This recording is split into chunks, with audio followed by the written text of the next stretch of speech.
It's coming, and it's coming on fast. Super smart artificial intelligence may be just a few years away. Last month, an AI program wrote its own code to avoid being shut down. AI has many beneficial applications, but an AI executive is warning it could wipe out as many as half of entry-level white-collar jobs. This comes as the big, beautiful reconciliation bill in the Senate prohibits state governments from regulating AI for 10 years.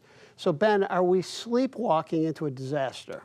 Sleepwalking implies that we have some knowledge of what's happening. This is uncharted and rapidly growing territory that we have not been in. How fast it's changing, people that are not keeping up with it or ignoring it like it's going to go away, it's not. And that's a problem.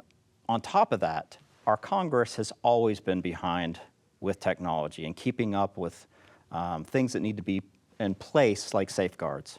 So I recall several years ago in Congress, a senator asked Mark Zuckerberg, how do you make money? He just had no idea how Facebook worked, and this is multiple times more complicated than that.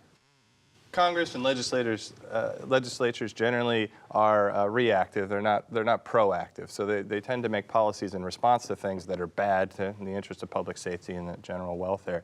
I think we're in an interesting moment politically here, right? You think about AI, you've got one side that is deeply concerned about the implications of AI and artificial intelligence in terms of employment, in terms of education, in terms of a whole host of other areas. And you saw the Biden administration create the U.S. AI Safety Institute. Now here we have the Trump administration with a very different approach. They're favoring deregulation. They literally removed the word safety from the AI Safety Institute, and they're full steam ahead with innovation. And the state government piece is fascinating, right? I don't see how legislators can vote for that restriction when there's 50 bills over the last 2 years dealing with AI, and they want to protect their state's ability to help their citizens from potential harm. What's really interesting politically is actually Marjorie Taylor Greene, of all people, came out and said, full transparency, I did not know about this section that strips states of the rights to make laws or regulate AI for 10 years. I am adamantly opposed to this, and it is a violation of states' rights, and I would have voted no. So I think you're actually seeing some fracturing on the right as they try to figure out, are states going to be able to regulate this, where you also have the sort of tech faction of the Republican Party, led by Elon Musk, who calls the bill now an abomination for other reasons, who are supporting this move. Undeniably, this is going to be like the internet and social media. It's going to create new opportunities. It's also going to change fundamentally the nature of work, and we're already seeing that. But I want to caution against too much fear-mongering here about what it's capable of. I think we jump to science fiction right away. And if you actually look at how large language models work, it's not quite as scary. Is it going to be transformative? Yes. Is it uncharted territory? Yes.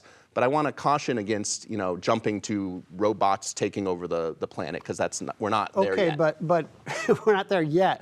But having 10 to 20% unemployment, AI can do wonderful things. But if half of white-collar entry-level jobs are gone, that's a huge issue.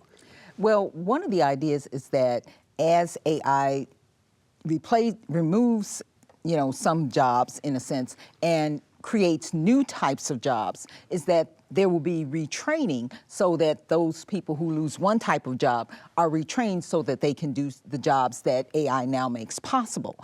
Now, what those jobs specifically will be seems to be a little unclear at this point because, for example, coding jobs are definitely going away. What coding jobs will be replaced by, it seems to be a little unclear if you read sort of those who are in the know, so to speak.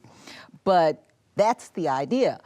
The problem is that there's going to be a period of quite a bit of unemployment pain, and that's what scares people most. What's interesting, well, there's a lot of interesting aspects to this, but what is surprising to me is that the AI researchers are saying this could be, really just 2 or 3 years away. Right. That this is not something way out in the future. Yeah, and I mean, I'm behind AI. I do like it, and I am teaching it to my students.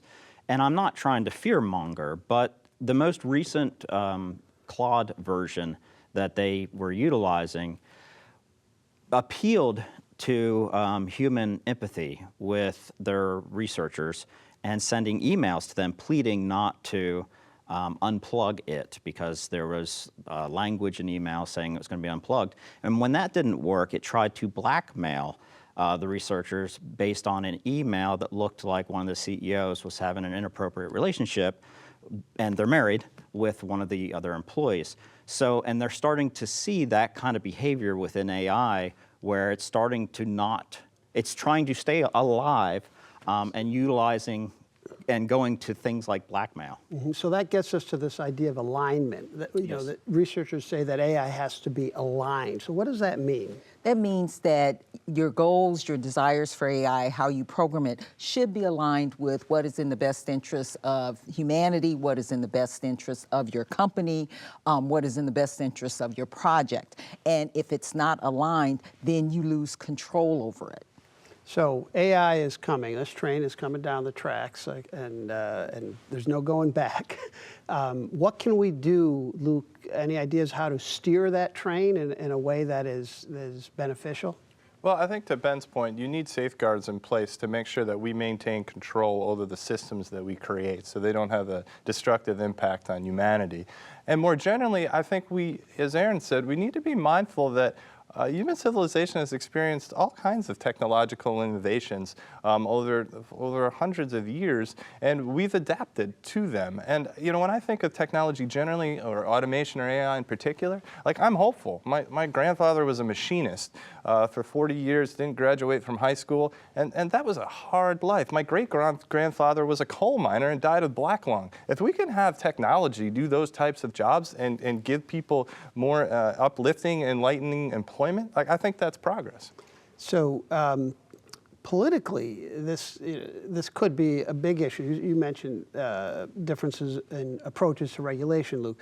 Steve Bannon has said this is going to be a major issue in the 2028 election. I mean, how do we see this playing out? Well, I think there are a couple things that you need to think about with AI, and one of them is how rapidly does it start changing the economy? How rapidly does it start affecting the job market? Right now, we're still coming out of the post-COVID sort of inflation discussions and trying to figure out where the economy is going to go. Add to that tariffs and this big sort of explosion of tariffs, and what does that mean?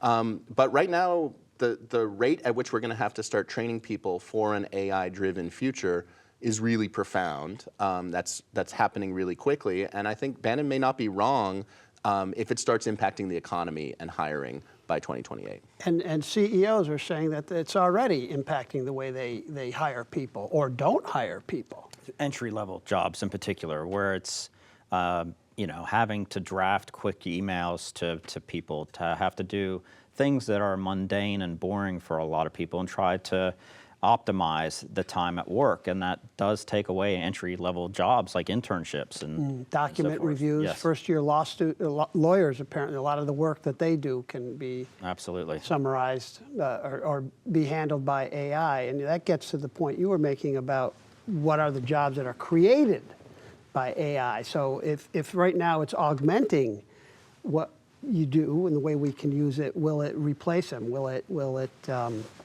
not augment them, but automate them to the point that that people lose those jobs? Exactly, and the part of the problem is in terms of not knowing, you know, how rapidly things will change, and the need for retraining is we don't know what we need to train people in order to prepare them for this. All right, we'll have to use some AI to figure that out.